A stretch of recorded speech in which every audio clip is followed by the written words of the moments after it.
I don't need to, put my own little agenda in it, I believe that we should all follow the same rules that time travelers do, and I say it often, because we're not time travelers, but, the same laws apply to us. We, in fact, do timelines. So thank you guys in doing that, because we are making change. Don't listen to anyone who says that we're not. We are. And last night I saw something that we've all seen before, and that's the police making a clear statement nationwide, city to city. Here it is. Brutalizing them. And they all changed the color of their baton in each city.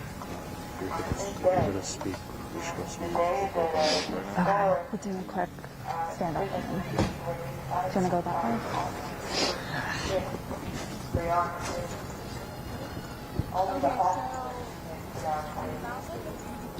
And it was on the same day.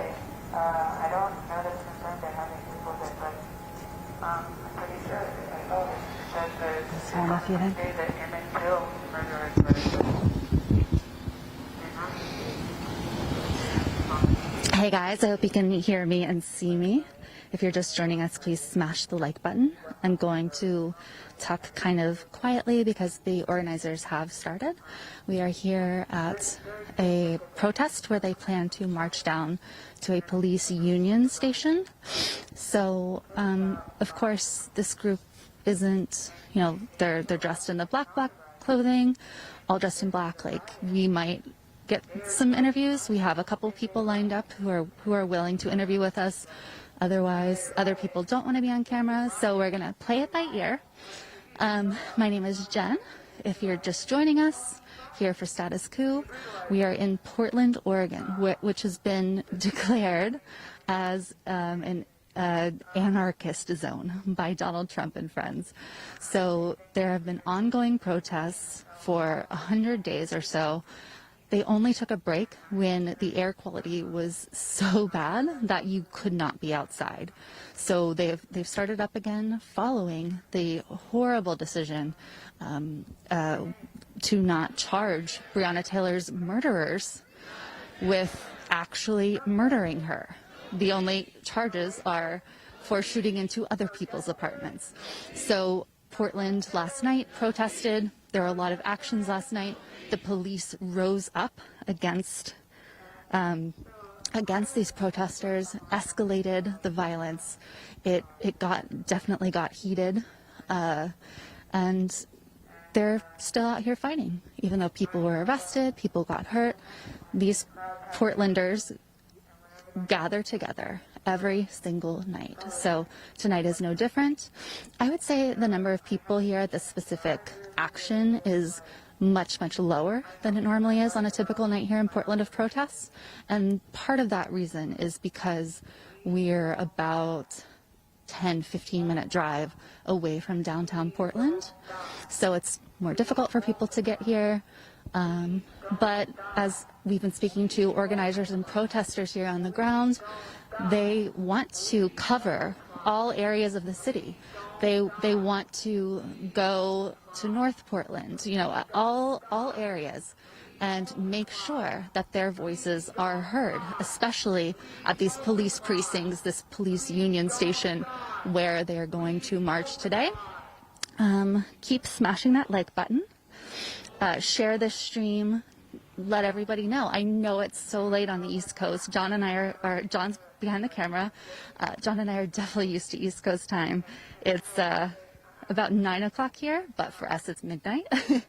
But we're here, and the passion of people is just really, really inspiring. I spoke to Marie, a medic, who her full-time job right now, unpaid of course, is helping these protesters night after night, 7 days a week. She's here giving them food and water, Band-Aids, hand sanitizer, whatever they might need. She's there along with other volunteers, making sure that they have what they need. The community feeling here is very, very strong. People, you might see in the news, the media, from Donald Trump's mouth, just tales of complete destruction and awfulness and these terrible Antifa people. No, they're coming together to fight for Black lives. They're coming together to fight for George Floyd and Breonna Taylor and so many names that have been murdered at the hands of police here. So, as I said earlier, if you're just joining us, this is a protest where people may not be as willing to speak or be interviewed as usual. They're marching to a police union station. And we'll have to see kind of how the night plays out. We're outside of Portland. The crowd is not enormous, but they're here and they're passionate. And we'll have to see what the night brings. So right now, I can't see due to the light. I'm blinking, but I'm so glad you guys are watching. Please continue smashing that like button.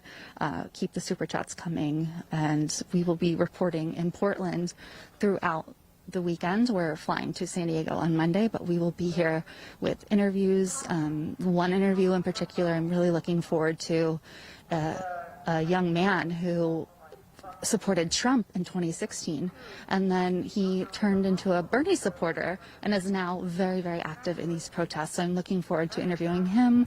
I'm going to interview a climate change expert on the ongoing fires of the West Coast. We're going to go to one of these devastated towns completely destroyed by these fires. We have a lot planned, so please text COUP to 370-370 so you get our text notifications whenever we are live. So I definitely thank all of you for being with us so late. We're going to take some time to listen to the speakers and interview people as we can, and then they will begin marching. So let's head on over to where the protesters have gathered. And remember, the light we can't leave on because that would completely disrupt this protest. So bear with us with the low light here.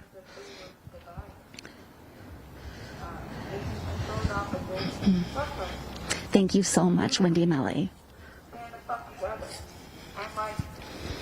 It takes a lot of energy and a lot of patience and a certain type of people to be able to deal with your adversaries and actually have a good discussion where people can be learned and educated, because we don't have a lot of people with open minds.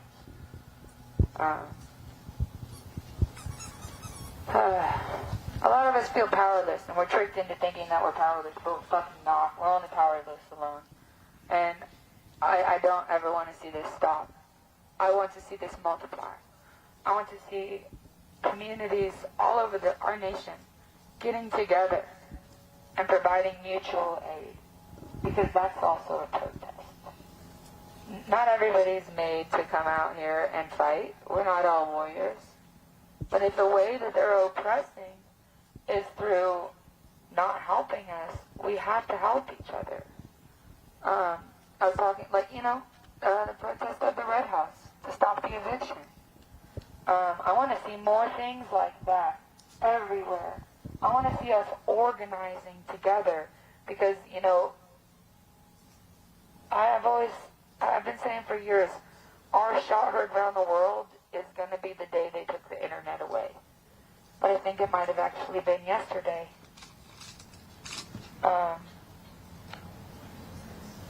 What if we don't have the internet? We need people. We need to be organized. We need friends. We need family whenever we cut off our family because they're shitty or they hurt us. We're isolated. And I'm really, really glad to see people not isolated. I'm glad to see people fighting for justice and fighting for what's right. And I know that I'm not alone, because I always get the question, why are you out here? And it confuses the fuck out of me, because I don't remember ever not being mad about this. And all I needed was people to do it with me. And I sat at home for a month while you guys were protesting, and I was so jealous. I have, exercise-induced asthma. I can't necessarily just, come out here, and protest, but I ordered this scooter with my stimulus, and it changed my life. I can leave my house, and I can protest with the best of them. They only finally hit me for the first time yesterday, fuckers. And it was barely as the tear gas to my shin, or to my calf. I was just like, what is that? And I kicked it because I'm weird. So, yeah, we don't die. We fucking multiply. If they fuck with us, come fuck with them harder. A lot of people, okay, fuck cancel culture. Vulture culture. If you see a problem, don't go away from it. And just let it breed on its own with no, what's it called? Starts with an A. Accountability. Yes, that thing. Watch it. If you see a problem, head into it. If you're avoiding problems, you're not doing the Lord's work. I'm an atheist who calls myself Jesus because I believe God is the timeline. And we're all Jesus, we just choose not to be. And I don't have a religion, but I do believe in God. I just think that God is a word that means something that controls everything. And control is the human condition. So it's important to, recognize what's controlling your decisions. But I think that technology has surpassed the point where we need religion, honestly. But some people do need it. It was bred into our species because only the religious survived. I think it's honestly a part of the brain that makes people religious. And if you've ever seen somebody who is religious, have an existential crisis, it's not pretty. Just let them be religious. Everybody's different. So, yeah, I'm atheist Jesus. And it's the butterfly effect. Everything you do changes shit. So thank you for being out here and making your change count. Because your change could be silence. It could be acting in opposition, or it could be actually helping. Thank you guys for just sticking together. Love your fucking neighbors. Seriously, just get to know each other. Stop letting them isolate us. I know that I'm not the only person who's lonely. We're a lonely fucking generation. We're a homeless generation. I remember I was interviewing this guy this one time. It was during one of the big Proud Boy events. It was the day after. It was a Sunday.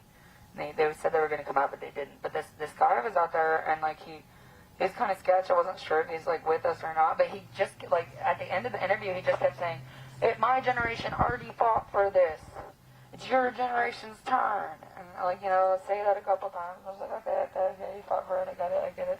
But he kept saying it, and finally, I found the words, and I was just like, you think that my generation isn't gonna have to fight when we're old? It's gonna take us $2 million to retire, and that's an estimate, not factoring in gross negligence, which we have a pattern of, an established pattern. I said, you think that we're not gonna have to fight when we're old? I said, your generation was handed one of the best economies in the world.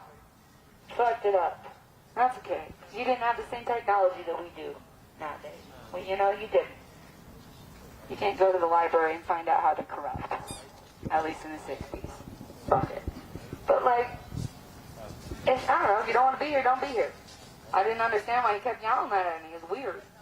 And then when I told him that, his response was, if you have arthritis, you shouldn't smoke. And I was just like, I'm not giving you a platform. I just ended the interview. I was like, no, I'm not that type of reporter. I don't give a fuck. Bye. So, yeah. I'm going to go back to the point that, I want a better fucking future. And I want, whenever we're hurt, for that to make a bunch of people flock there. Not run away. I want you to run into problems. But do it smart. Stay dangerous, but also stay safe. And don't die. Multiply. And tell them that. Most importantly, fucking tell them that. They should be afraid of us. We're the only thing that can fuck them up. And we're the only thing that we've got. We don't have other countries to come in and help. Like we come in and help other countries. We don't have that. If we do, where is it? We need it. We've been on the verge of a racially charged civil war for a while, and a lot of people want civil war. We might have to do it. Fuck it. Honestly, at this point, it's a civil war anyways. It's been a war for a lot of people just because of the color of their skin. It's a war every single day for people. And thank you for coming in and volunteering for that war, because that's what it takes. It takes people standing together. As long as we're isolated, they're going to keep picking us off. And they're going to keep stripping us of our rights while we're overworked and tired. We have to rise up. And honestly, I want to hear more people advocating for a general strike if this shit doesn't work. This shit has to change now. We have a coup. What the fuck is up with the DNC? Can we talk about that? They shoot themselves in the foot over and over again, and they blame their voters. Fuck the two-party system. This is really dangerous. Like, we have a coup. We have a president who's reenacting just like skit by skit Hitler.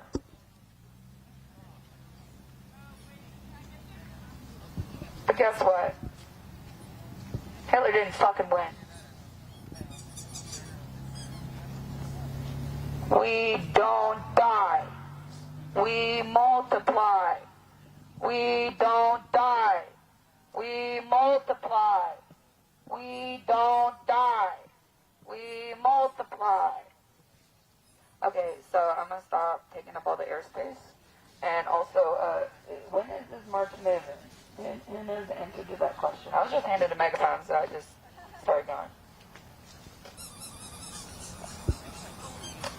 I think that the move time was in. You guys, I think that I might be leading us. You guys want me to shout in the megaphone while we march? Thank you. It will save my voice. Thank you, guys. Yeah. You want it? Okay, cool. So, who's ready to move? Because whose lives matter?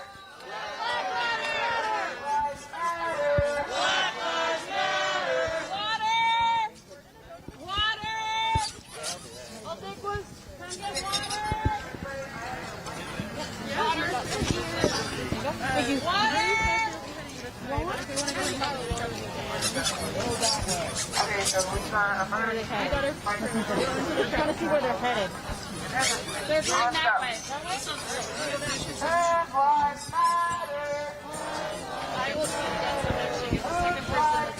Marie. 1 second, guys. 1 second.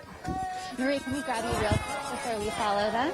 Say again? Can we grab you real quick? Yeah. Okay, I am here with Marie, and tell everyone what you have been doing 7 days a week.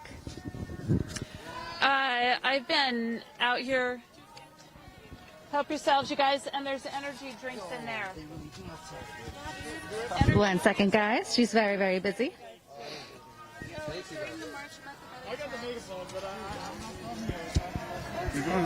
Oh, yeah. I'll take some more of those. Thank you so much. Perfect. Yeah. Smash the like button while you're waiting. Be safe tonight, please. Can you ask me again? Yeah, sure. Just tell the audience what your role is here, what you've been doing 7 days a week. A young man started the medical tent in early June, and I took it over for him, but he gets all the credit for starting it. And I've been out here 7 nights a week for the most part. Certainly now with the direct action marches, I'm here 7 nights a week because they are 7 nights a week. So I provide the basics for protesters to be safe: water, snacks, caffeine, drinks, earplugs, masks, all the basics to protect from COVID, and even protective gear, respirators, helmets, because as you know, the police and the feds are behaving in unconstitutional ways, and as a result, they're brutalizing protesters, press, and medics. And so as a person of white privilege, it's really my obligation to be out here, and I'll be out here until BIPOC and Black leaders tell me to go home. And unfortunately, I don't think that's going to be very soon. Yeah, Portland's been out here night after night. I think there was just a very, very short pause when the air was literally toxic. Yep, the but smoke. over 100 days, Portland has been going. Yep. Speak to why you think Portland is one of the top communities to come together for these protests. You guys keep going when others have stopped. So I can't speak as a person of white privilege. I can't speak for Black and BIPOC folks, or certainly the leadership. I mean, I can just share my perspective, and Portland has an incredibly racist history. And so we have a huge, huge hill to climb up. I still see a lot of folks who are very content in their white privilege and their white supremacist behavior. And until that changes, I don't see us getting the policies changed that Black and BIPOC folks are asking for in regards to the cops and everything else. So it's really incumbent upon us, because I'll tell you right now, the protests will not be stopping. They're not stopping until there's justice. And that's for Black and BIPOC folks to define, not me. But I'll certainly be out here funding this and supporting folks however I can. We're gearing up for the fall and winter now. I'm ordering umbrellas, ponchos, you name it. I'm trying to supply it. So. Well, thank you so much, Marie. We've got to catch up with the protest. I want to stay and talk to you, but we will definitely see you probably tomorrow night or wherever you are. Well, please be safe, because they are going after press. So please be safe, both of you, tonight. We definitely okay? will. All right, and I'll see you tomorrow. Okay, thank you so much. Take care, you guys. You too. Bye. All right, guys, so we're going to try to catch up now with the march that has gone ahead of us. As you heard from Marie, these actions are ongoing, and you have people, I spoke to Marie off camera as well, and she really plays down, the hard work she does. She's very humble and just does so much, and that's what makes this community special, I think. They all come together. They all serve a specific role. Some people have the money to fund this. Some people have, the passion to march night after night. Gonna get out of breath, guys. So like and share while we try to catch up here. If you're just joining us, thank you, Swirly Swirl, for the super chat. They're marching now to the police union building from a park down here. Keep the super chats coming, guys. I've been planning this trip for days now, trying to be very, very frugal. But we are, excuse me, I'm out of breath. But we are going to several spots here on the West Coast. Stories that are so, so important. Henry, I'm okay. I'm just running, and apparently I need to run more frequently because I'm out of breath. So again, we are John behind the camera. We're trying to catch up with the group. We stayed behind a bit because I wanted to interview Marie, who I'd spoken to kind of throughout the night while we were waiting for organizers. Whew. And she's been a real integral part of this. You guys are marching with us down the street. Woo! You're right, Sean. I am earning those super chats. Keep them coming. Rick, the bulletproof vest, I'm going to have to do a members video on because it's been a real adventure trying to get a vest. It involved meeting a guy in a McDonald's parking lot to get a vest. So, join as a member to get the full scoop. statuscoup.com/join. Wow, Laura, thank you so much for the donation.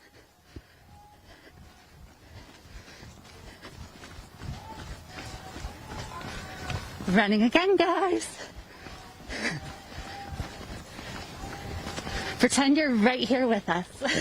This is the real news.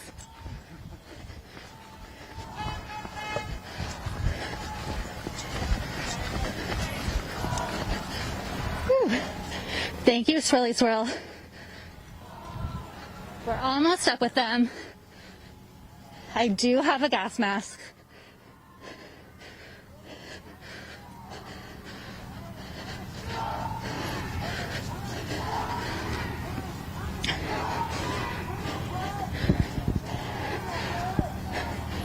Damien, I'm not on a bike.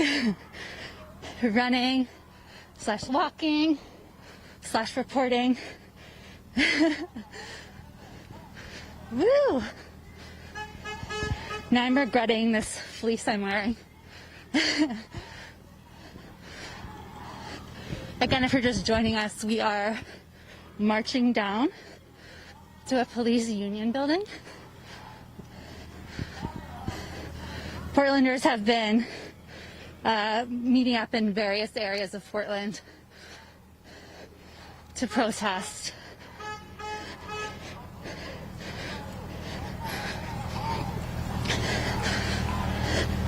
We'll get there eventually. There are cars, vehicles joining in as well. You can hear them honking, see their lights flashing, all part of this march. Thank you so much, Silu. Really, really appreciated. You guys are amazing. You have people to the right who are with their families, their little ones, chanting Black Lives Matter from the porch in solidarity with the marchers.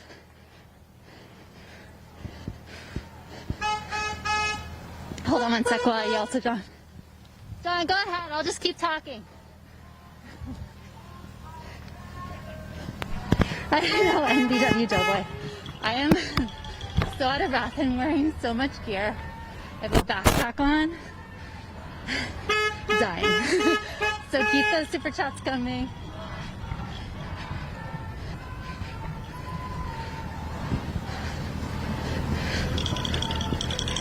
Also, I didn't have much of a chance today, but I am keeping a blog of trip updates, like what we've done each day, links to the recording. And there's also a spot where you can support this trip, which is quite costly. I've been trying to be very, very frugal, but we are hitting 4 separate states on the West Coast. So if you can support us at any amount, that would be very, very appreciated. statuscoup.com/West Coast. You will make all this running worth it. Truly, it's worth it to be out here covering these very, very important stories. You heard my sister saying revolution is more important than reruns of The Office. I agree.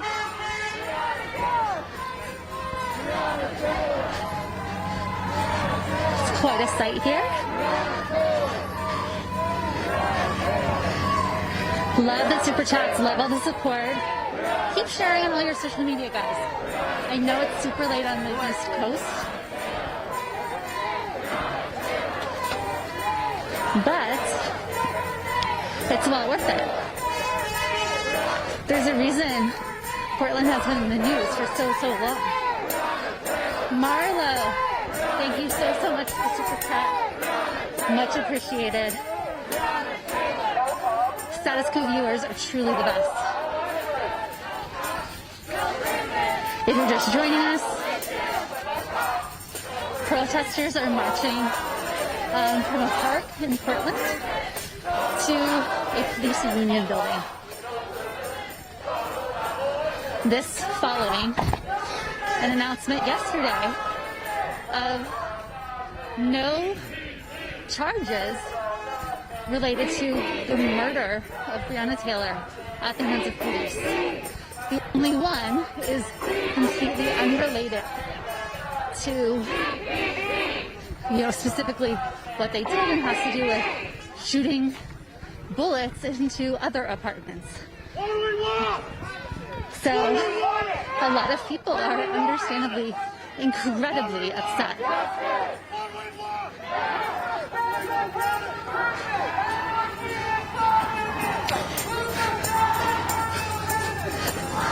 Smash the like button, share this stream. I'm finally caught up to the protest here.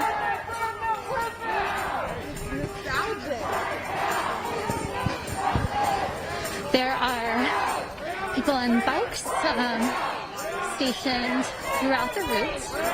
There are also medics stationed throughout the route. And this is done on purpose. It's to support these protesters who are out here night after night. As I mentioned earlier, everybody plays a role.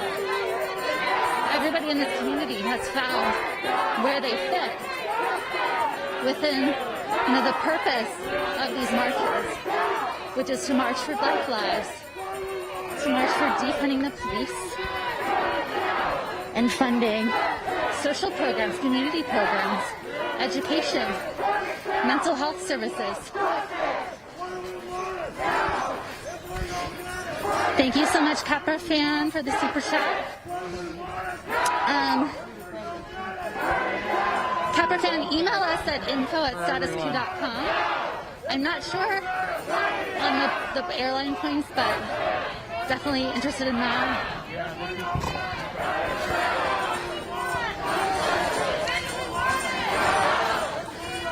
You can hear the protesters chanting.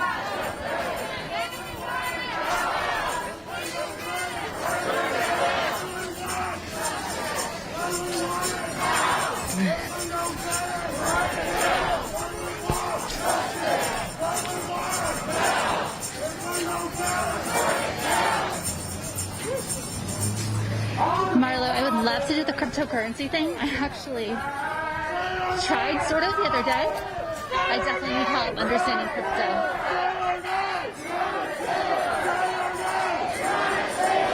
John doing an excellent job on camera. Give him some kudos and super chats.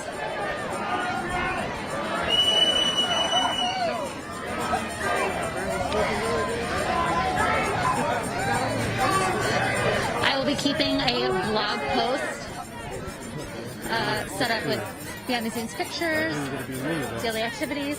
Check that out. statusq.com/West Coast. I definitely need to tie my shoes.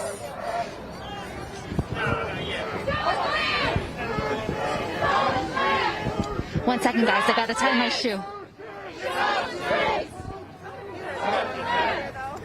I heard that, yeah, I got it right here.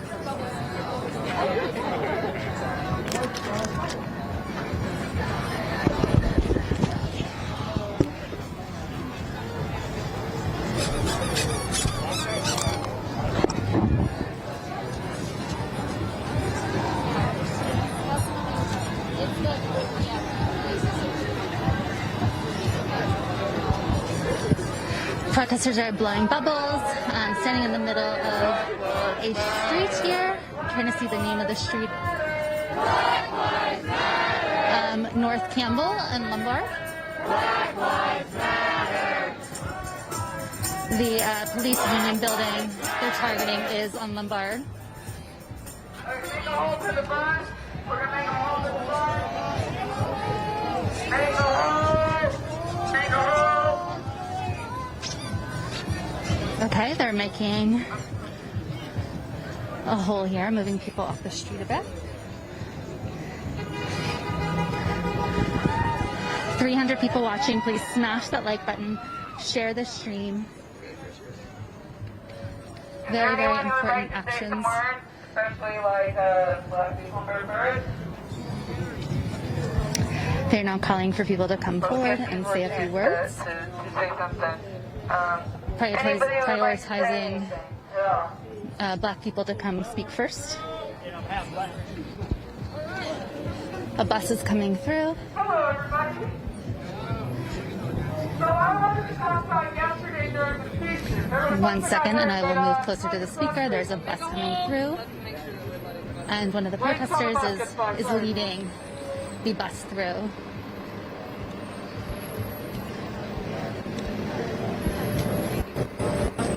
It's moving very, very slowly through the crowd. One police bureau. We are aware of your criminal activity occurring. Do not throw rocks at the building. Do not try to light fires. Do not try to break windows. Okay, we have Here to disorder may subject you to arrest and citation for the use of controlled means, including but not limited to what might be police, but This is the One Police Bureau. We are aware of your criminal activity occurring. Do not throw rocks at the building. Do not try to light fires. Do not try to break windows. Here to disorder may subject you to arrest and citation. honestly, I can't tell if that. Including but not limited to impact weapons and or OC munitions. I don't think it is. I don't think it's real. Okay, I'm gonna go back to see where John is, see if we can get a couple interviews here. Gotta get close to the element. Letting another bus through. Protesters saying make a hole, let the bus through. What is that weird speaker voice? Is it fake? Oh, right. I'm not sure. Where's it speaking at? I'm not sure where it was coming from. It's weird. All right, guys. No one is speaking. Okay. Getting closer to the speaker here. in the Breonna territory. And we had speakers talk to us for quite some time yesterday. And they failed to recognize the revolutionary energy that we have had here in Portland and across the country. Anytime that we do anything extreme, they claim that it's white rage. Except by saying that, you are discrediting the revolutionary energy that people of color have in this crowd. There are so many of us that have our voices silenced by speakers that assume any revolutionary energy that occurs is only by white people. We all have rage. We don't want to go about this peacefully, and we don't want to be talked down. An issue that I see on the internet is that it's either a white nationalist or a white agitator. Except people of color have been dealing with this so long. My ancestors were genocided because of this. And now you expect us to come out here and sit peacefully and vote, or else we're not POC, or you're going to whitewash us? We have this energy. We come out here for change. And for another speaker to come up and say that any time, any anger, any destruction, any violence, any revolutionary desire occurs, that it's only white, it hurts every single POC in the movement, and overall, it hurts the movement. We as a people are unified in this. We are all allies, and we're out here for change. Stop segregating us and assuming that our violence equals whiteness. White people do not have a monopoly on violence, and we're all out here for change.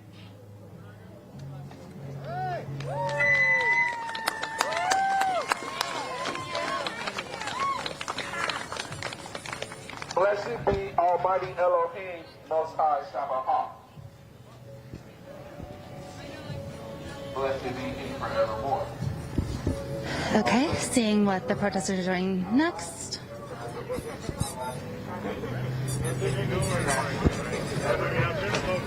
There continues to be a bubble machine. People are definitely amped up. There's certainly no violence, no anything. People just calling for recognition of Black lives. Thank you so much for the super chats. Keep smashing the like button, keep sharing. We will continue on throughout the night.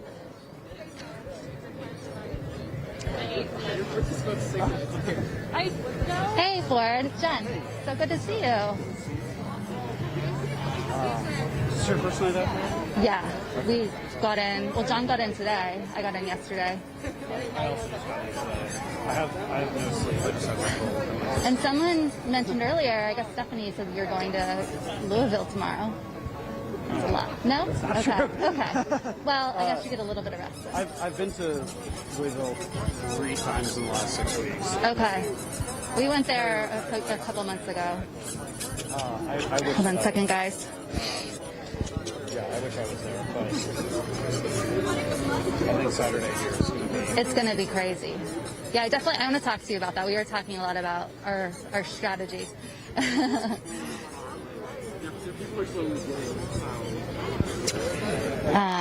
was just talking to Ford Fisher, who does great work. Check him out, News to Share. Get Ford on the screen so people can see him. Ford Fisher does excellent work. News to Share. You guys do excellent work as well. So fancy, you've got your live view and everything. Triple camera action. You've got the broadcast camera, DSLR. I know you can hear us, Empreen.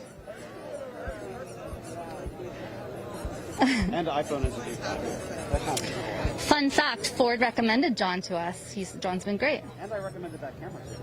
Oh, so you're responsible for all of this. I taught him everything I know. He created this. God, so don't die this weekend or I'll feel bad. Keep smashing the like button, guys. Share the stream. Your super chats help us a lot. I've explained a couple times on this chat. I've been trying to be really frugal on this trip, but we do have multiple flights. We're going to have train trips. We have to get some fire-resistant clothing, things like that to keep us safe on this trip. I have to meet a guy in the McDonald's parking lot to get a bulletproof vest, which I will explain to members, statusquo.com/join. But really, your viewership and support means a lot. Keep watching. We will show you everything that's happening tonight here in Portland. That's crazy because I don't have a fugitive warrant. But yeah, so they arrested me under false pretense. Had a fugitive warrant. Very chill. Okay, so the guy who's speaking right now is kind of walking away, speaking about getting arrested for protesting, which is the experience of a lot of people here in Portland. Oh, and by the way, I don't know why the police don't like me, but I actually like them, like as human beings, you know what I mean? Like I don't dislike them. I don't really see them as cops. I see them as human beings. So I'm trying to, I don't know, find a connection with them. But I don't think they remember that they're human beings. Like I think being a cop does something to you. Some criminals actually successfully become cops. That's just reality. I just realized that right now in this moment. But I came down here not even to protest. I've never been to a protest in my life, ever. Like, I've always looked at them on the news and stuff like, dang, that's crazy. I'll never go down there. Like, that's nuts. But when I heard about the protest and everything like that, I came down here just to kind of witness what was going on. But then I became a victim of, like, excessive traffic stops, excessive ticketing. I've probably been pulled over by the cops this summer, probably like, I don't want to exaggerate, but I want to be fair with myself. At least 12 times. 14, because that's my number. And then in addition to that, I got at least 10 tickets. At the least, I got 10 tickets. 15. Because I gotta be fair with myself. I got about 15 tickets from these guys. They be searching my car illegally. They arrested one of my friends before out of my car. I don't know why they arrested her for it still. She got right out and everything the next day at like 9 o'clock. I didn't sleep. So let me tell you a story. So that night, they towed my car. And so that night, they towed my car.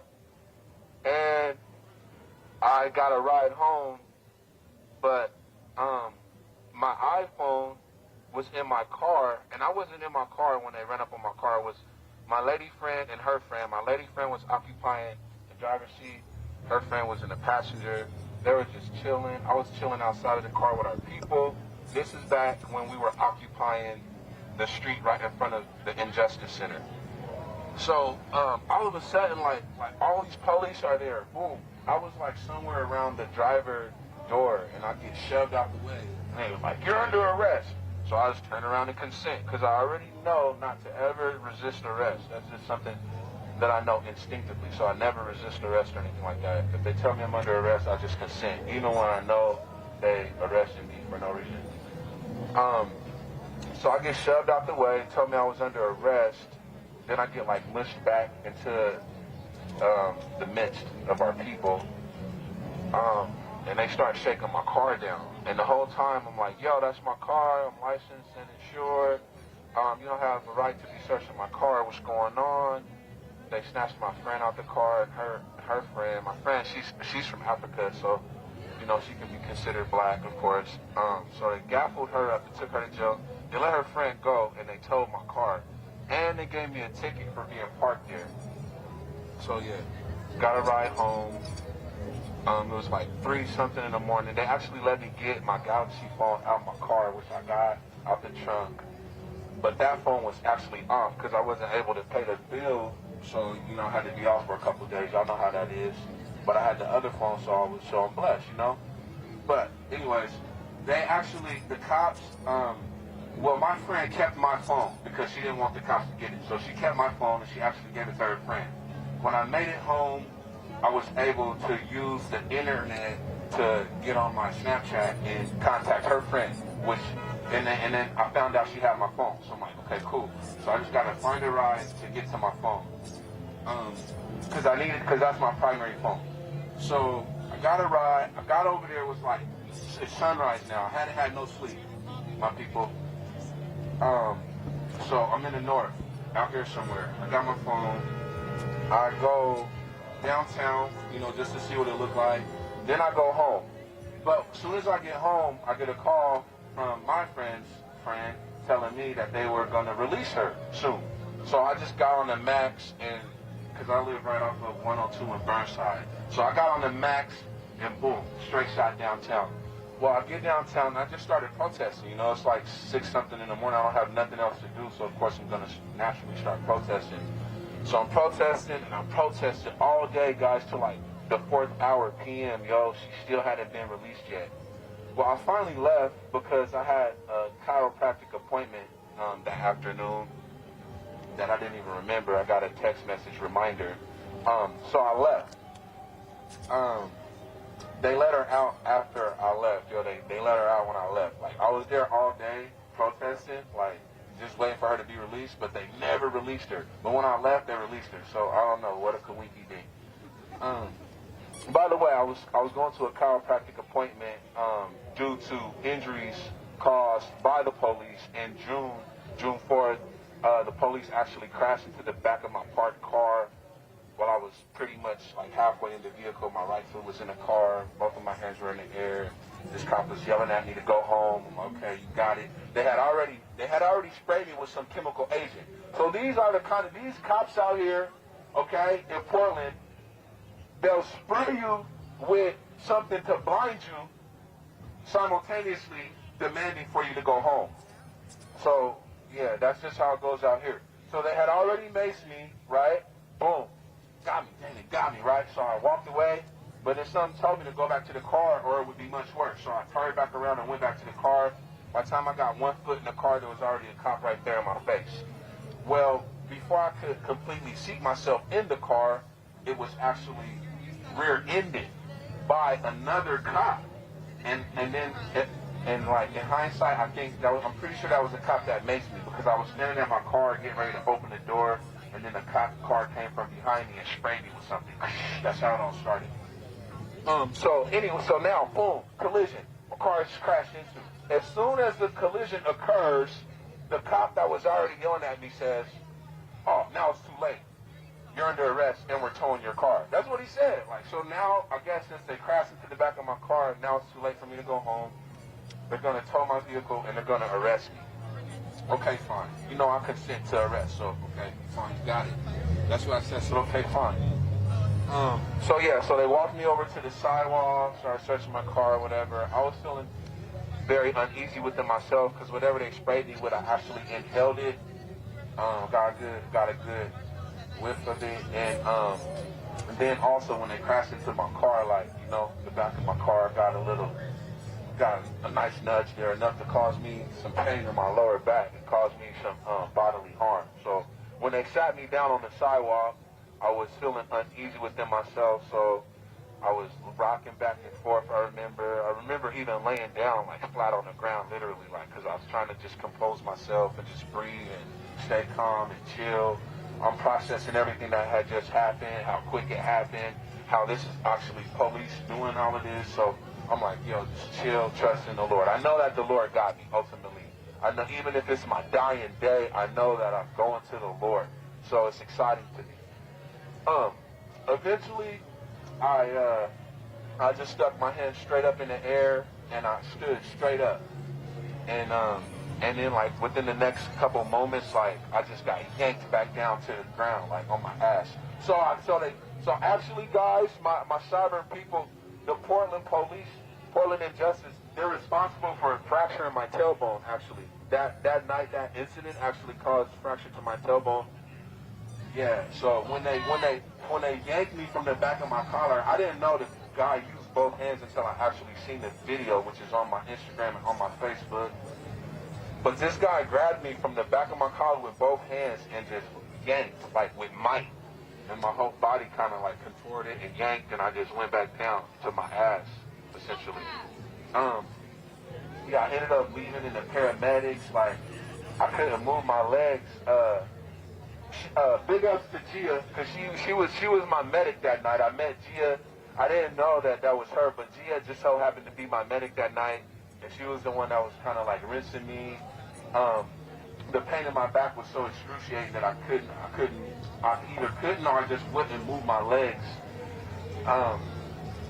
So I left in the paramedic, and I got out the next day. I got out the hospital, like, the next day. I couldn't see, like, all throughout the night, because they got me good, yo. They sprayed, like, my whole head. Like, he lit me up good.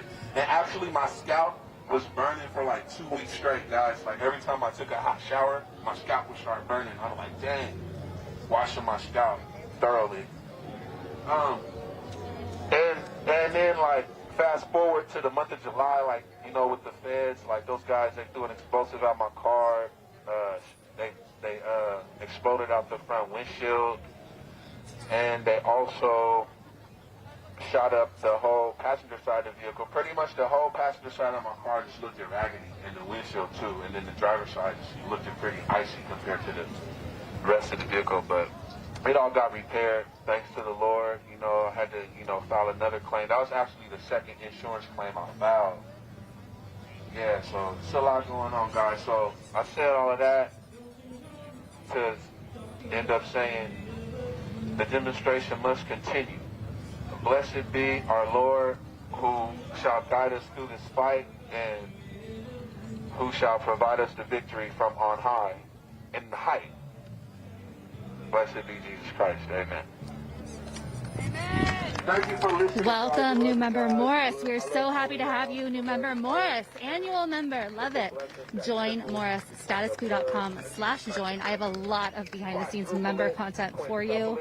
A lot. I have some stories to share for sure, including why I had plans to meet a guy in a McDonald's parking lot to buy a bulletproof vest.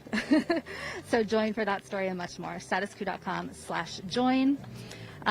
Also, thank you so much, Andy, for your donation. You are amazing. Andy, I forget where you live. I think Northern California. Write me and let me know. I don't know if there's any way we can meet up, but that'd be cool. I'm going to try to grab an interview with this gentleman. His name is Yaya. I spoke to him earlier. Yaya is very cool. A good storyteller.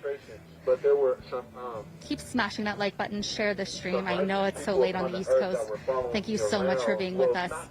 These Portland protesters are out here night after night. I were being targeted so often, and what they did was they actually captured some footage of the police colluding with Proud Boys, you know, and then following me around, like the Proud Boys, you know, popping in with the cops, you know. They shaking hands and whatnot, and then the Proud Boys leave and depart from that activity to follow me around. You know, this is all unbeknownst to me. Yeah, anybody want the megaphone? Blessed be Almighty Elohim, Most High Sabaoth.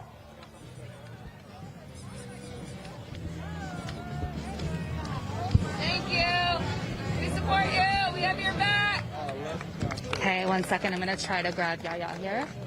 Let me see where John is here. Let's see. Hey, can I grab a quick interview with you now? Yes. Okay, cameraman's over here, if you don't mind. Our audience was really appreciating the speech you just gave, really powerful. So tell the audience who you are and kind of the history of you joining these protests. I have no history prior to my history in protest. This is my first protest, but I didn't even come with the intent to protest. I was actually unaware of a lot of the things that were going on in the world just because, like, I be in the spirit a lot, you know, and that causes you to kind of fall out of the world, you know, into a different aspect of yourself. So with that being said, I didn't come down here with the intent to protest. I was just kind of curious, and I just wanted to witness what was going to transpire. But before I could even begin doing that, like, the police just started coming at me, like, or coming at my car. Like, actually, I discovered them ticketing my car. Well, they didn't ticket my car, but they were standing there writing down my information and doing something with some gadget, like, the first night I came. So since day one, like, they've been after me. I've been pulled over several times, enough times for them to know that, like, I have license and insurance, and there's really no reason for them to go out of their way to interact with me.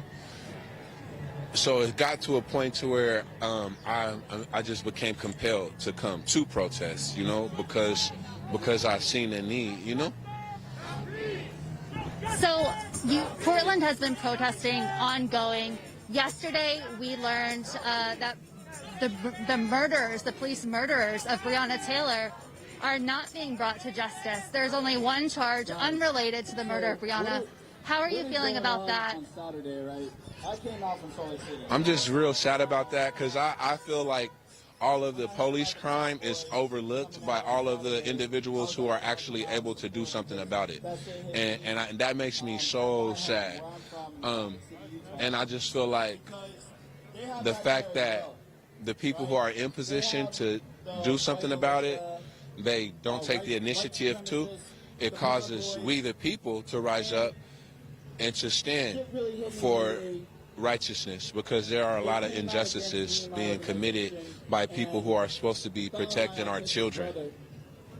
We're supposed to trust these people with our children, you know. And it's not fair that they are able to carry out death penalties in the community and then just sit it out for a month or two or 4 months, and then it just goes away, and then their identity is covered and the public don't know who they are. I just don't understand it, but I see it as a form of unrighteousness, and so that allows me to come. Yeah.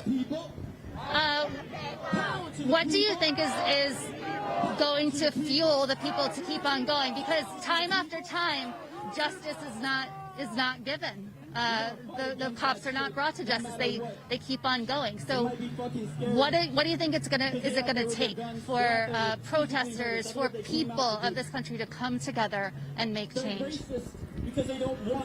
Well, I mean that takes the Most High. You know, that's gonna come from on high. You know, like every good gift comes from on high. Like, and I know that, and that's one of my treasures. You know, is the knowledge thereof. The victory is gonna come from on high, from the heavenly height. It's not gonna be anything that we do upon the earth to cause it. You know, it's just gonna come from the will of our Maker. Blessed be He. What kind of does it invigorate you to see so many people coming together, though, continued in protest, doing what we can here with our time? How does that kind of make you feel? The beginning of the question, I didn't hear it. Just people coming together kind of in unity to fight against these injustices.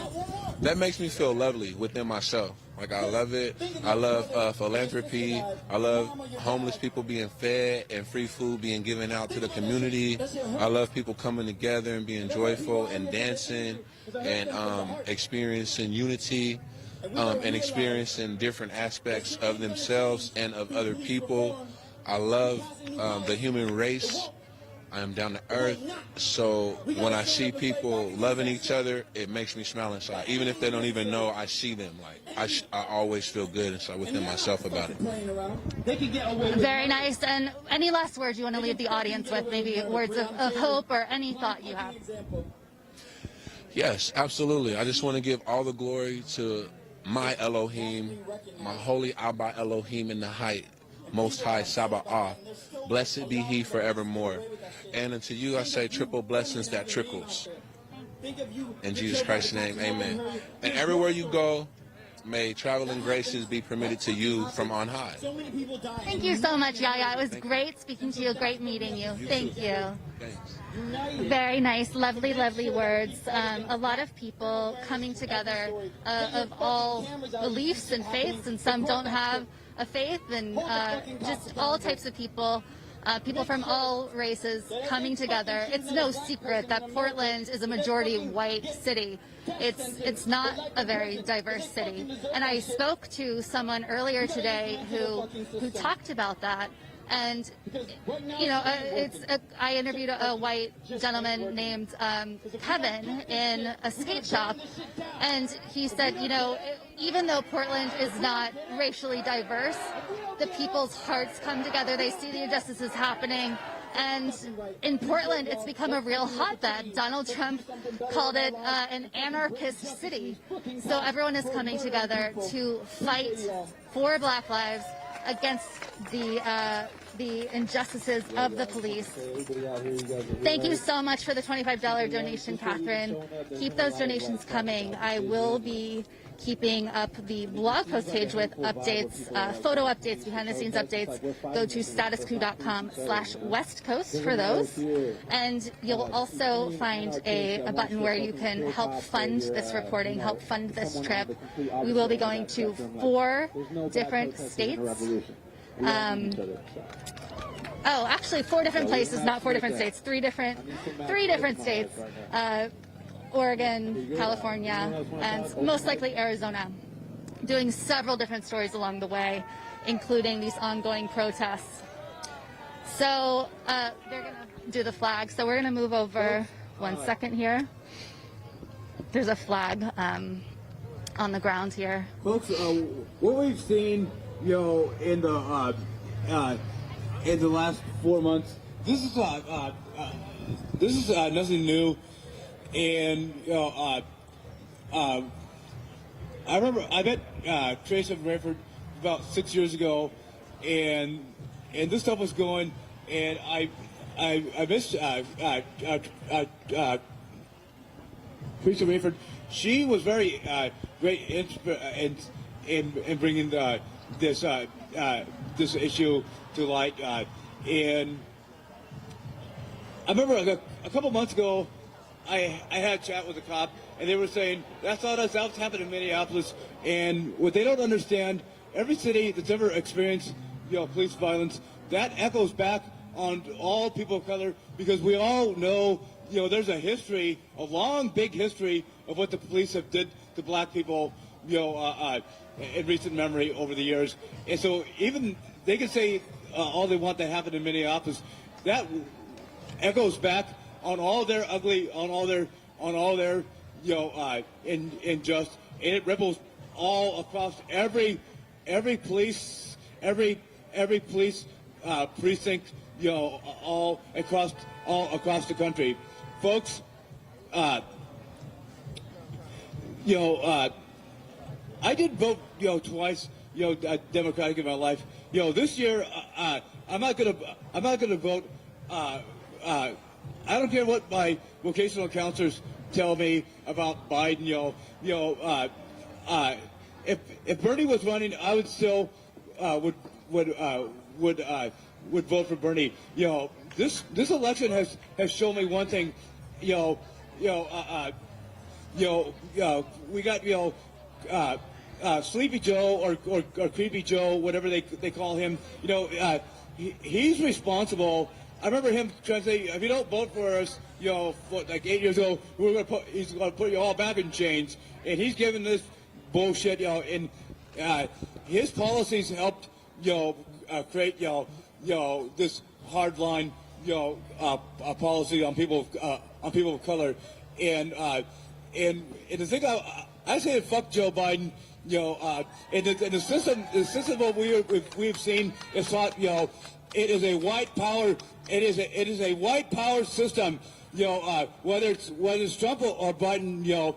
And I, would tell all the white liberals, get off their fucking ass and get out here. Get out here. Get out here now and quit fucking thinking that Biden, is gonna change. He ain't worth shit. Oh yeah, great speech, man. Great speech. Yeah, round of applause. What's your name again? What's his name? Richard. Yeah, I love you, man. Handshake. Fuck you, Joe Biden. Fuck you, Joe Biden. You're a piece of shit. We hate you. We hate you, Joe Biden. Biden, you can't fool us. You might be thinking the lesser of Trump. We know, even though you're vice president, we know whoever is in power, it's still the white man's. I know Obama was a good man, but he failed to understand it's still the white man's system. It doesn't matter who they put in. It's the old white man system. It's time to tear it down. We got to rally. It's fight. And tell all these dumb white liberals, get off their fucking ass while people are getting beaten down in Louisville. What's the matter with you fucking idiot white liberals? Get off your fucking ass. Let's go, Richard. Woo!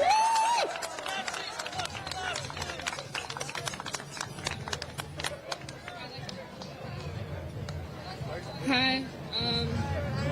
This is my first time speaking. No one noticed my name. I just got yeah. You can film me for people that are filming. I don't know. I woke up yesterday with shit in my stomach and shit on my chest that I've never felt before. Hearing the chant, no justice, no peace has been that shit's been ringing in my head, because since I found out that her murderers are gonna get to go home, I've literally gotten no fucking peace. It's literally not just if we don't get justice, we can't give them peace. It's if there is no justice, being black in America means you get no peace. You don't get to go home and close your door and feel safe. But people get the privilege to protest to not wear a fucking mask. I'm protesting for my right to sleep in my bed and not die.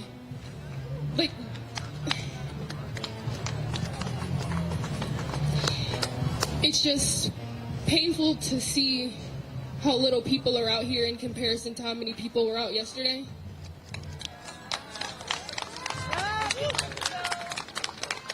Because I couldn't be out last night. I was literally depressed, you guys.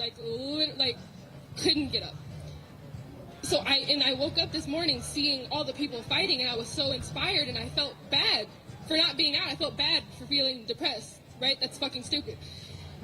But I'm like, you know what? I'm going to go out tonight, and I'm going to see the same people, because people are still mad, because how are you not still fucking mad about this? How are you not still enraged that a mother had to bury her daughter, and the people that pulled the fucking trigger got to go home, but the wall, the guy that shot the wall got justice. The guy that shot the wall, he's gonna get some time.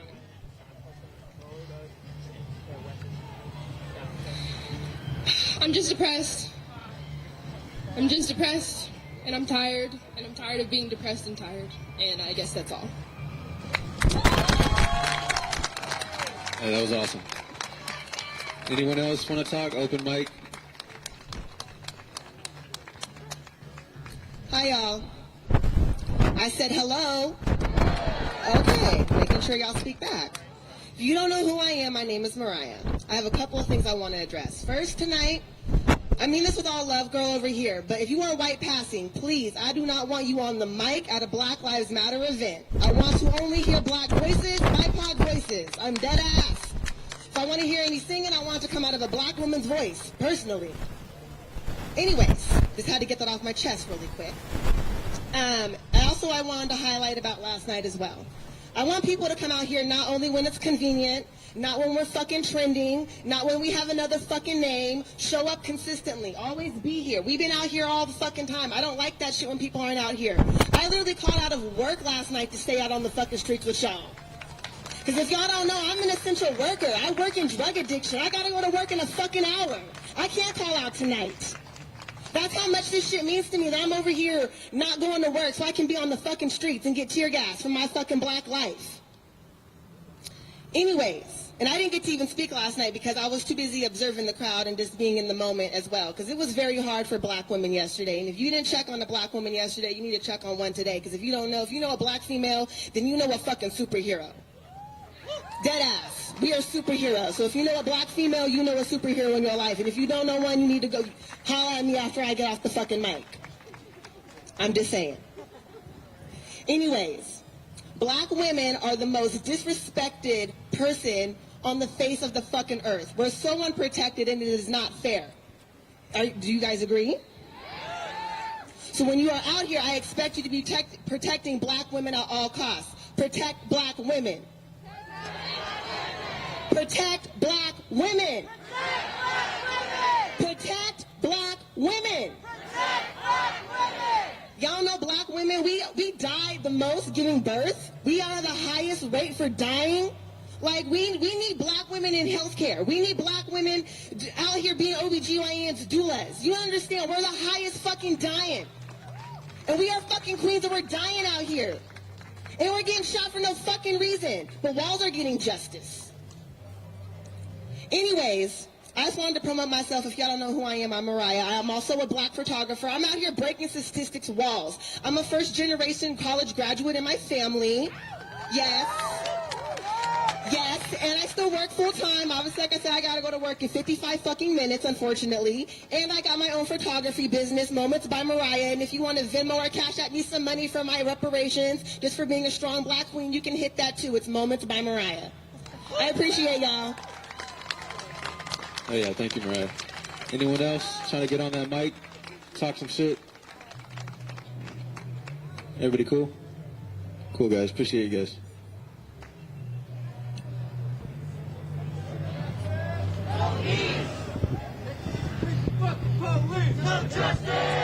Okay, you just heard a variety of speakers, and now the chants have restarted.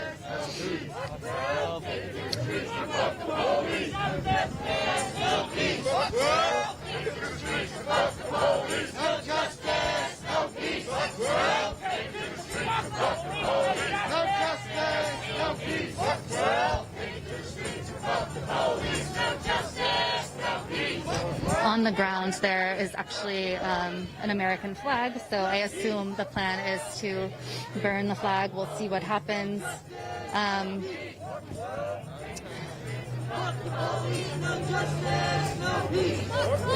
I think what a lot of people, I'm reading the chats right now, I think what a lot of people don't understand is the justifiable anger that so many black people feel. And again, it's justifiable. It's completely understandable that they feel that anger, that they feel that fear.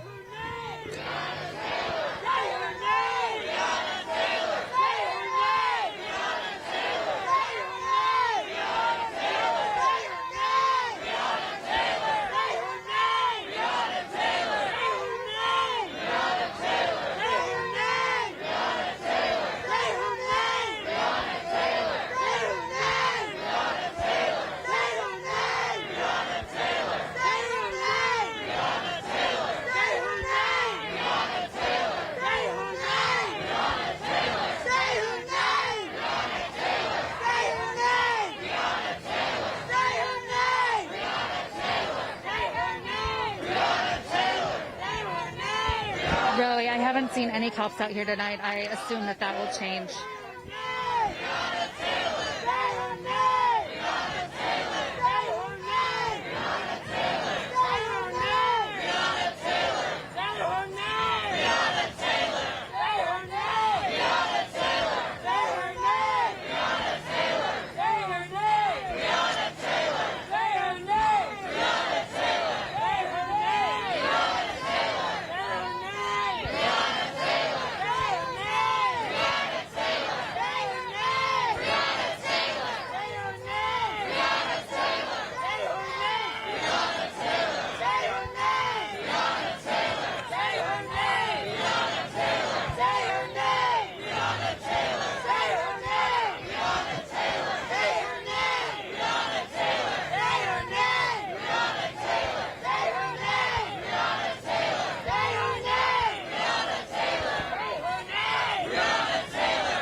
Kind of course hear the protesters chanting, "Say her name, Breonna Taylor," a moment of true solidarity.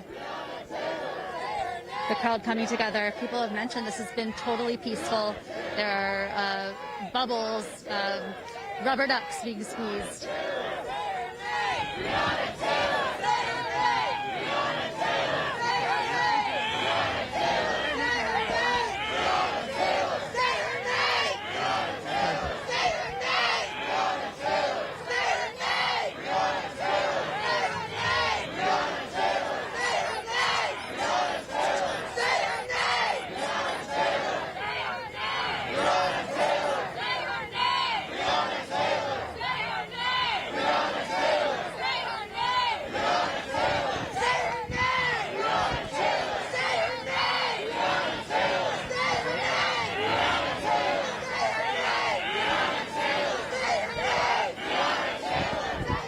While we're waiting to grab one of the women who spoke so passionately. Please remember to smash the like button, share this stream. Behind me there are people pulling medical supplies and snacks. The crowd really takes care of one another.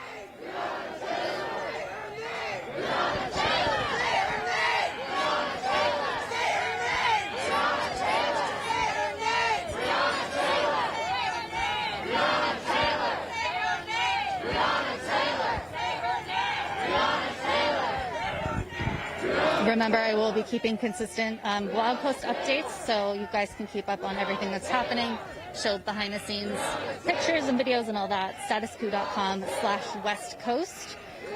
Also, I urge you to become a member if you are not already. Your membership really helps us keep going and do trips like this. I have a goal of reaching at least 50 new members on this trip, statusquo.com/join.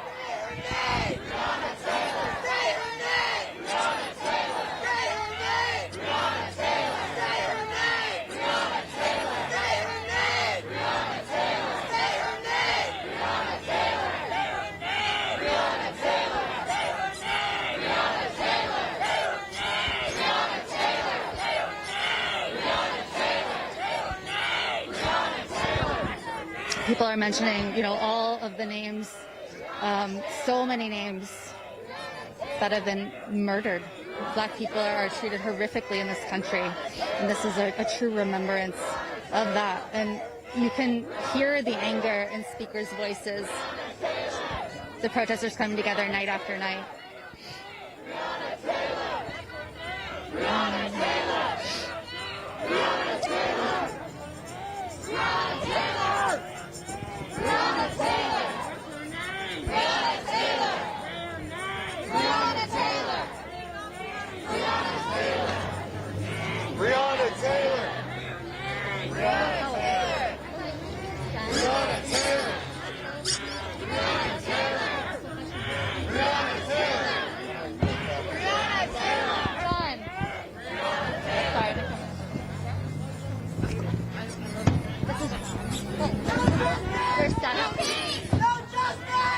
Okay, so if you want to say your name, go ahead. If you don't, that's totally fine.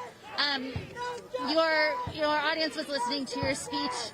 It was emotional. It was passionate, and I think it really had an impact on people. Go ahead and start out saying anything you want to, based on, you said yesterday after the Breonna Taylor. No charges brought against for her murder, just some incidental charges from the bullets entering into other people's homes. Speak on that, on your feelings about that, on hearing that news. Well, first things first, whoever's reading this, you should be out here. We're watching this. I don't know how it's being recorded. Second thing, depressed. There's no other way to feel. There's no other way to feel except depressed, except angry, except upset, except not fucking surprised, unfortunately. To literally wake up and find out that another person was shot and no one cares. So. I think that's, that is something that a lot of people I've spoken to mentioned. You guys are out here protesting night after night. Portland has become a major hub that the country is watching these really powerful, impactful protests. But at the same time, there are so many people who could be out here and aren't. So what would you say to people who are maybe hesitant to join in their city and haven't taken any action yet? You should feel bad. I'm not saying that.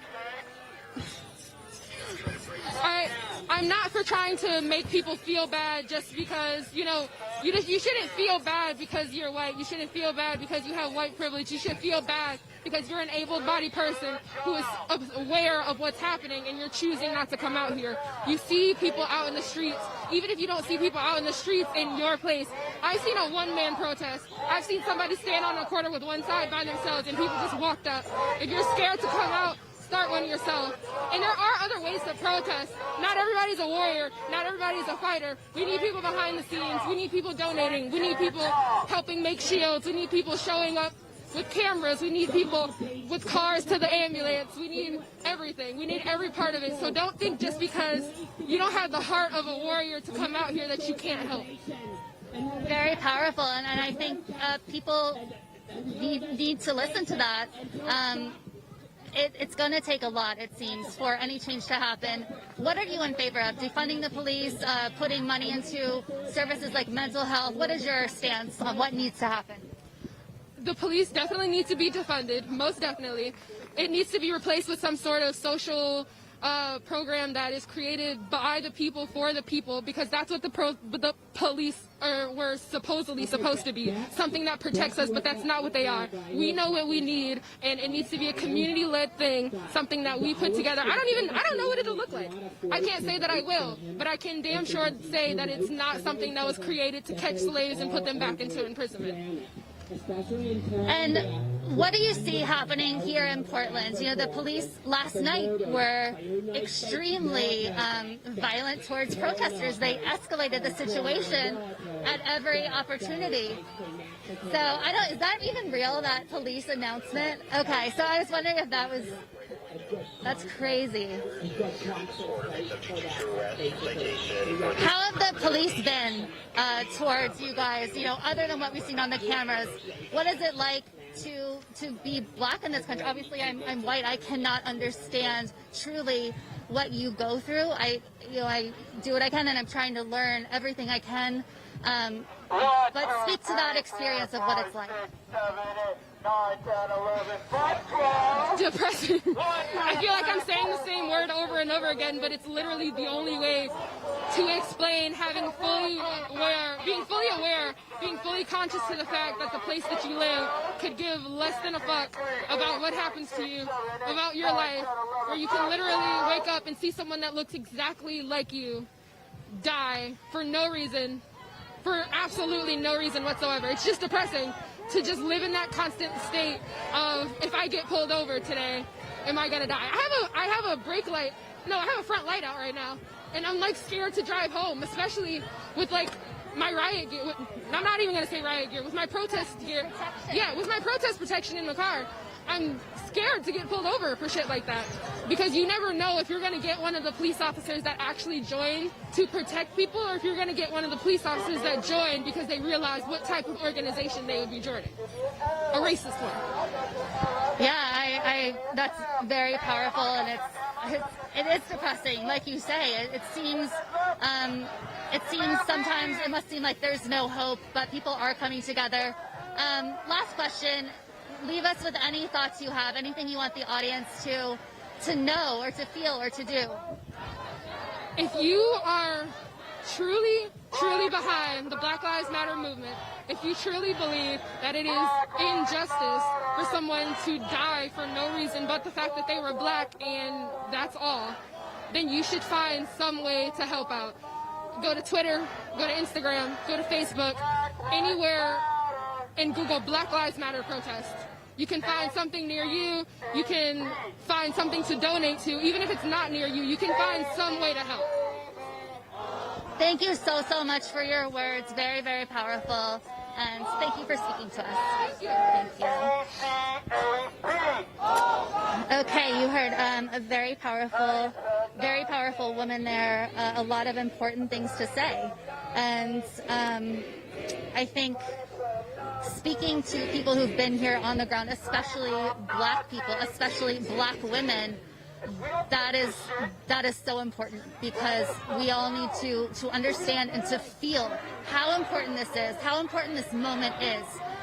So many protesters who are out here night after night say, you know, they have ups and downs. They have moments where they feel some hope when there are thousands of people out.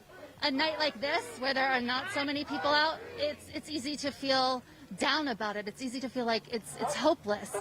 But these people are coming together. As I mentioned already, there are bubbles, there's rubber ducks or whatever they are being squeaked. People are pumping each other up. People are saying powerful words. And they're not going to back down, because this is way too important.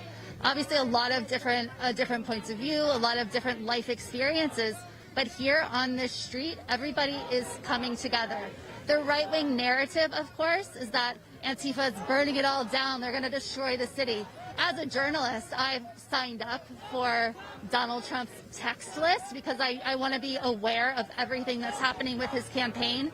And I got 11 different texts in one day, the majority of them saying that Antifa is going to destroy this country. Joe Biden's going to let Antifa destroy this country. He's really ramping up that fear and painting a completely untrue picture of these protesters. These protesters are out here literally fighting for Black lives.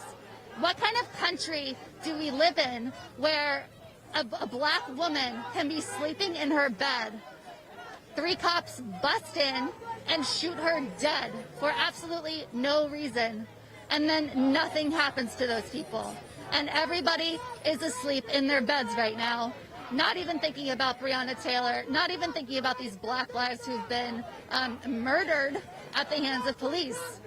A lot of Joe Biden kind of centrist Dems are just at home, sleeping in their beds, having brunch, going about their lives. Maybe they're making a call to their senator or whatever because they're scared of the Supreme Court. But why aren't they out here on the streets? Why aren't they out here doing what it takes? Why do they not care enough to take true action? And I think that's part of where the frustration comes in for so many protesters who are awake, who see what's important, and who are going to keep fighting. So we're going to keep interviewing people. We're going to keep talking to people. See what happens throughout the night. We've had some amazing donations and support come in. Definitely keep it coming. Statusquo.com/West Coast, and I will be keeping up with blog posts and behind-the-scenes photos and videos and all that. There's also a space for you to support this reporting trip at any amount. We're going to 3 different places here in Portland. We're going to Portland Fires later on, well, tomorrow. We're going to be there's some major protests going on Saturday, so we're definitely going to be there. On Sunday, we're speaking to a climate change expert on the ongoing fires. Entire towns have been absolutely devastated, really close to Portland, down in the south part as well, and down in California. We are also going down to San Diego on this trip, where there is a border wall fight, border wall protest led by an indigenous group who is fighting for their lands, but is also fighting for immigrants. Donald Trump supporters have attacked these indigenous people who again are fighting against the wall. So things are really heating up there. Some real injustices there. We're also going to see if we can get some insight into a detention center there for immigrants. Then we're going to go up to LA and we're going to meet up with and do some reporting with Tina Desiree Berg, who you guys all enjoy. You just heard a truck going by that they made a hole for, honking their horn in solidarity, which you've heard throughout the night as cars and trucks and such went through. But yeah, so out in LA, we're going to go report on the Bobcat fire, which is ongoing and enormous, about 8 miles outside of LA. We're going to report on some alt-right protests there, Black Lives Matter protests. Tina has been doing a lot of on-the-ground work investigating white supremacists of various groups who have infiltrated the police systems all over the place. Just an incredible amount of work that Tina's put into that, so we'll benefit from her insight. We're also going to go to either Nevada or Arizona. I'm leaning towards Arizona to report on the very important Latino vote, where oh, there's a fire. 1 second, guys.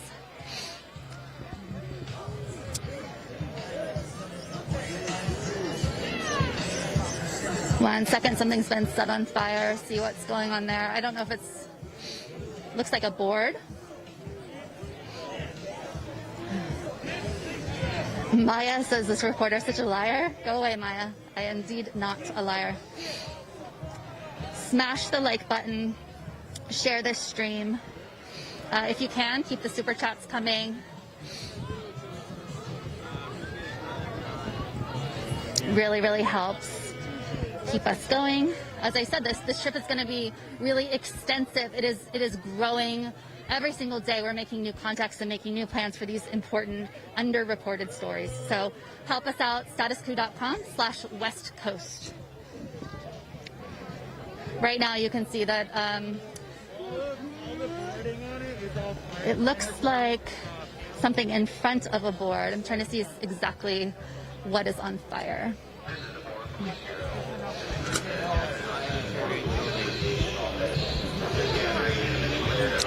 So the fire's dying down a bit. It looks like it was something in front of the boarding here that's in front of this store. I'm not exactly sure what this building is.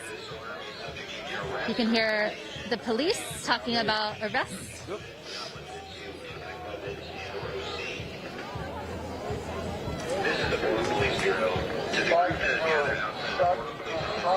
So far, I've not actually seen a police officer, but you can hear their loudspeaker. At first, I wasn't sure it was real because it sounded like a parody. But no, it is real.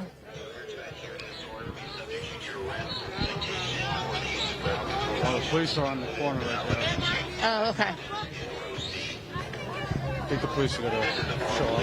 Yeah. Just be ready, get your goggles out. So things are about to go down, it seems.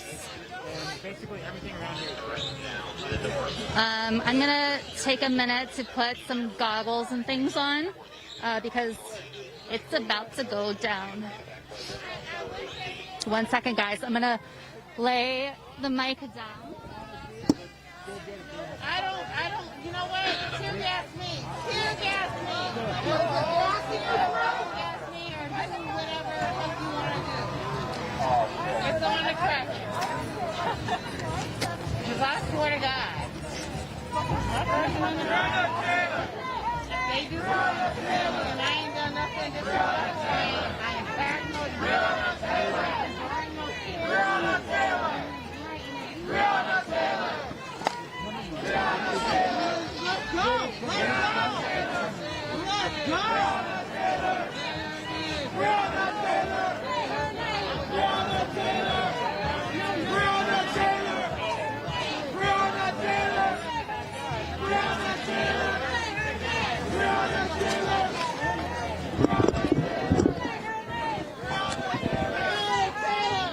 All right, Jenn is currently getting her protective equipment on.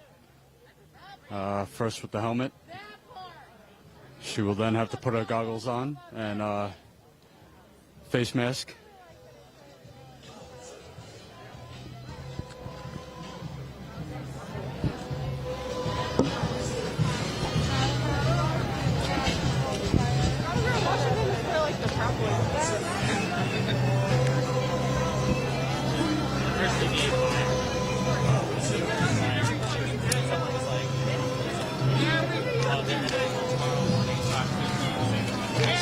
Do you have water? I have water if you need some. Okay. Where's my mask? Give me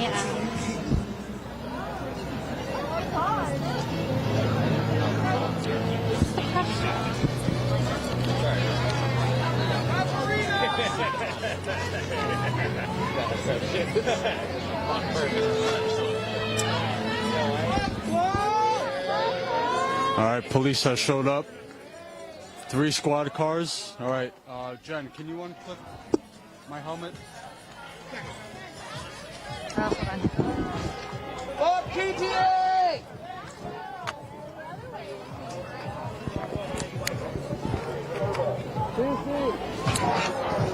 I can light her back to the group that is gathered outside the Breonna Police Association office. This gathering has been declared an unlawful assembly. You are ordered to disperse. Disperse immediately to the north. Disperse now to the north. Failure to adhere to this order may subject you to arrest, citation, or the All right, just be ready. Stay close to me. Come here, over here. Come on this way. Hold on, guys.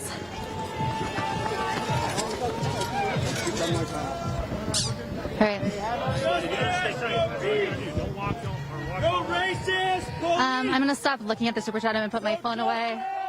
I'll do what I can to keep narrating. Police! Hold the line. No racist police!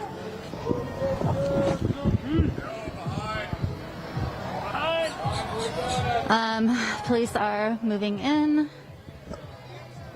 It is really hard to see through these goggles.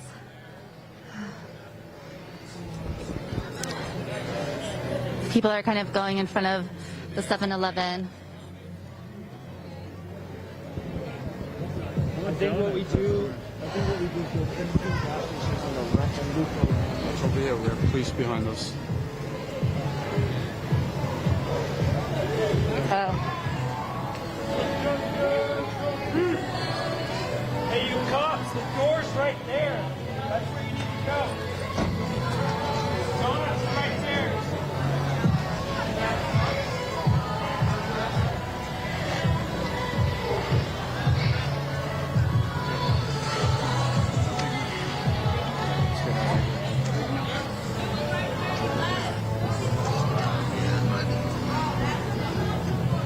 Let's go see what's going on. They arrested somebody. Hold on, guys. Someone is getting arrested, getting put into a white van. What? Arrestee, what's your name? What's your name? Was there 2 people arrested? I can't see through these goggles. Arrestee, what's your name? Mike Redwood. Mike Redwood. Okay, so someone named Mike Redwood was just arrested.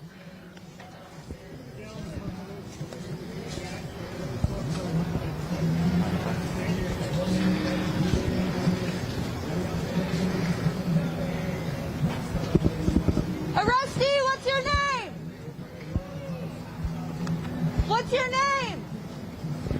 It looks like someone else is getting arrested as well. People arrested maybe? 4 people perhaps got arrested. This is our LRAD. We're with the National Lawyers So Guild. that's What's the your LRAD name? where they make the announcements. Oh, got it. Okay.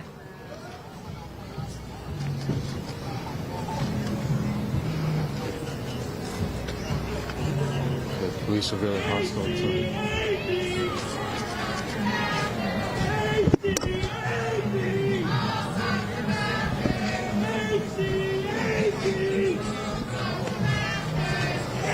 The crowd chanting ACAB, all cops are bastards across the street. The cops are definitely moving in an aggressive way from all directions.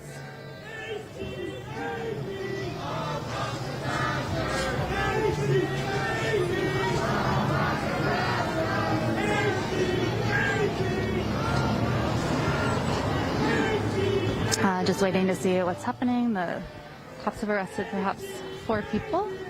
Please share the stream so that more people see what's going on. The police officer moving in with a horn of some sort,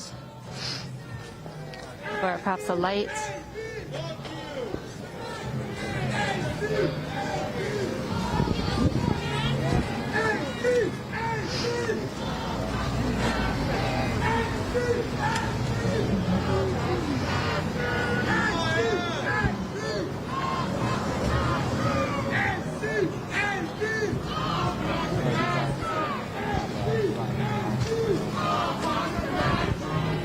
The crowd continues to chant. Remember, I do not have my phone in front of me, so I can't see what you guys are saying, but hopefully you are sharing and liking.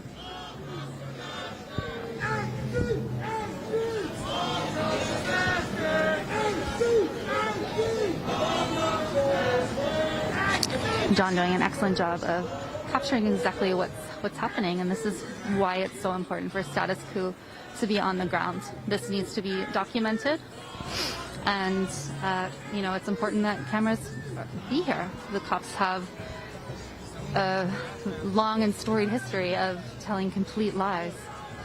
So when things are caught on camera, it shines a light on what's actually going on. that they're getting on stage? The state police are coming in.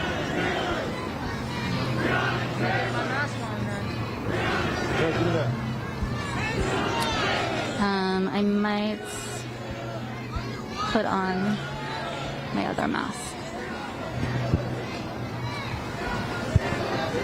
So Ninja is currently getting his mask on. I don't have mine here. So I haven't decided if I'm gonna start gassing for y'all tonight.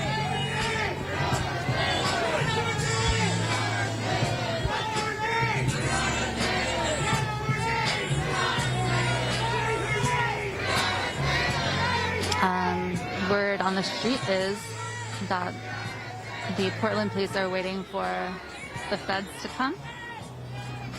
So we'll see what happens.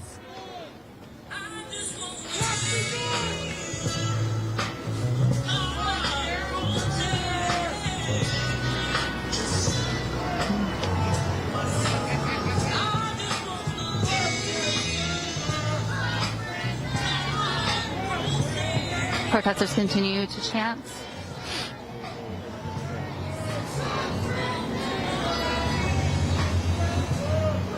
Cops are shining a bright light over here for some reason.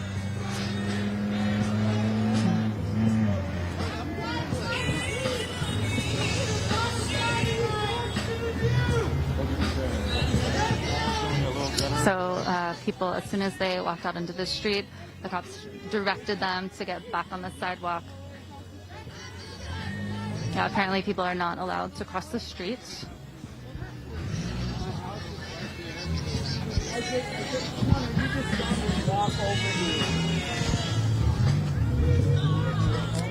So a gentleman is confronting a police officer,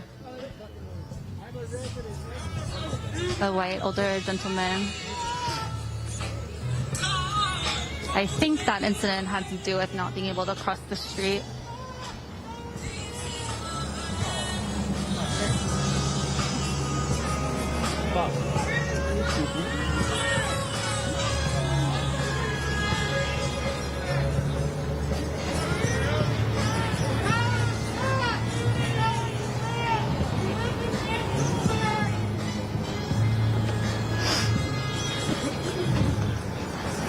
Things are kind of at a standstill right now. Anything could happen.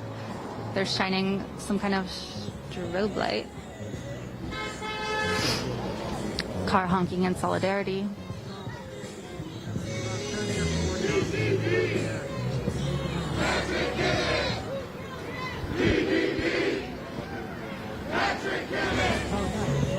We're standing in kind of an area where press is gathered, surrounded by police.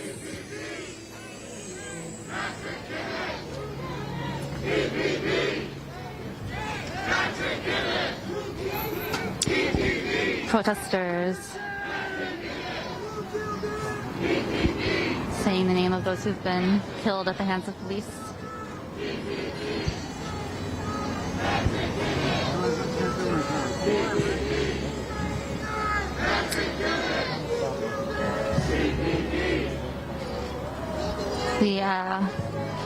The feeling here is definitely tense.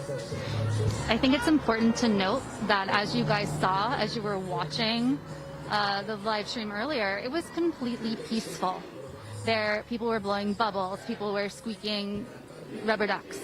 Absolutely peaceful, speaking passionately about the murder of black people at the hands of police and about the injustices going on. And then the police move in and everything escalates.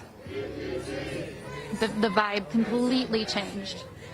So we have here a gentleman who seems to be willing to... Oh, I thought he was perhaps going to get arrested. He was holding up what looked like little stuffed animals or something and moved along down the sidewalk.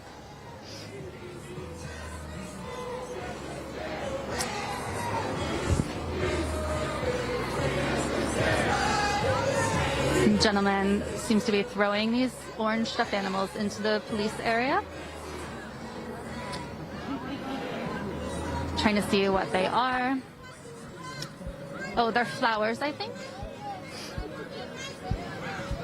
So this gentleman is throwing flowers. I think it's difficult for me to see, but throwing flowers at the police.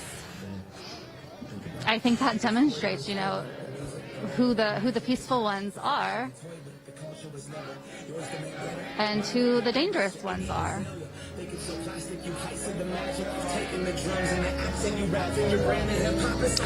The gentleman, white older gentleman, throwing flowers still towards the police. Obviously not an aggressive action. He's now holding up a single yellow flower and threw that last one. More honking in solidarity with protesters.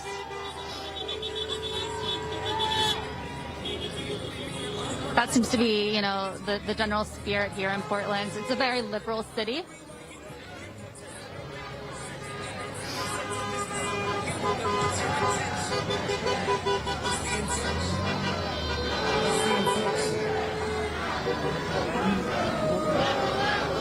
The police surprisingly did not do anything to the gentleman who was throwing flowers as a symbolic gesture.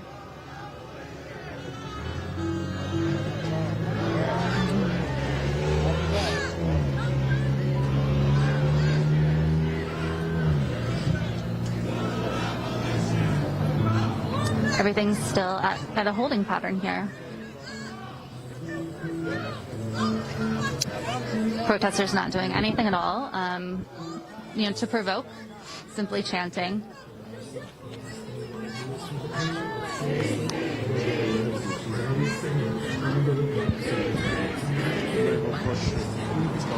Okay. John is going to try to cross the street here to get some shots of what's going on.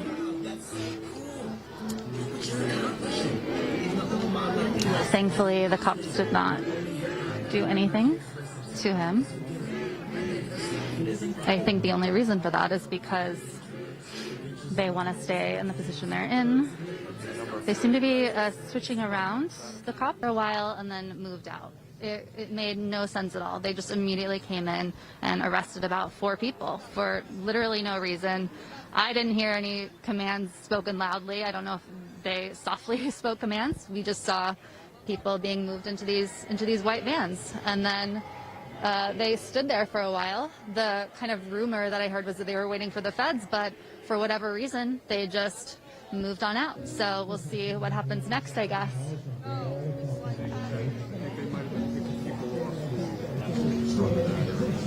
Oh, okay. So John says it might be related to those who had set a fire in front of this building. Is this the police union building? Okay, so this seems to, there's no labeling on it, but it seems to be the police union building that people had set a small fire in front of. The building itself was not on fire. It was things right in front of the building. So once again, the vibe is totally shifted. As always, the police were really an escalating presence.